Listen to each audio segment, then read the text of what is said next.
Le lundi, on a l'impression qu'il est pro-israélien. Le mardi, ah ben non, finalement, il faut un cessez-le-feu, donc on ne peut plus éradiquer le Hamas. C'est Alors très, du très coup, il compliqué. est où, il est où Emmanuel Macron?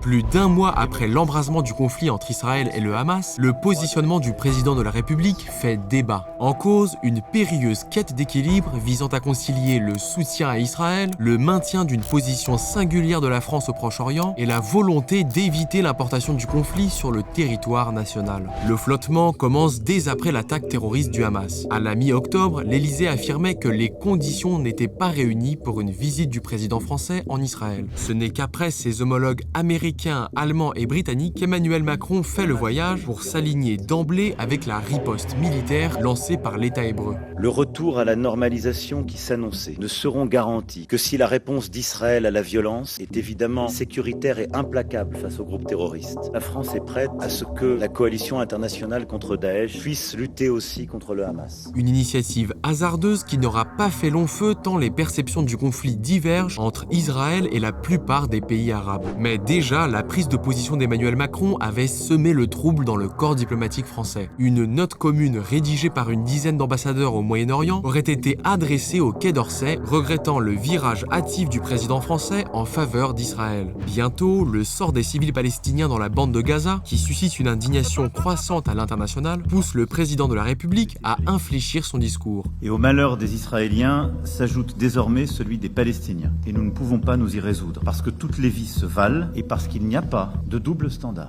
La semaine dernière, Emmanuel Macron durcit encore le ton jusqu'à se démarquer de l'ensemble de ses alliés occidentaux. I think this is the only solution we have, this ceasefire. Because it's impossible to explain we want to fight against terrorism by killing innocent people. Une question se pose alors. Comment reconnaître à l'État hébreu le droit de riposter et d'éradiquer le Hamas tout en appelant à un cessez-le-feu qui profiterait à l'organisation terroriste? Côté israélien, c'est l'incompréhension qui domine. Le Premier ministre Benyamin Netanyahou dénonce une erreur factuelle et morale. Une incompréhension qui gagne désormais l'Hexagone où l'absence remarquée du président français à la marche contre l'antisémitisme fut interprétée comme un énième en même temps visant à se soustraire à une prise de position claire. Moi, ce qui me frappe, c'est que je trouve que ce conflit est un ultime révélateur, je dirais, des fractures françaises. Une partie de l'immigration de culture musulmane en France a beaucoup de mal à condamner la violence islamiste.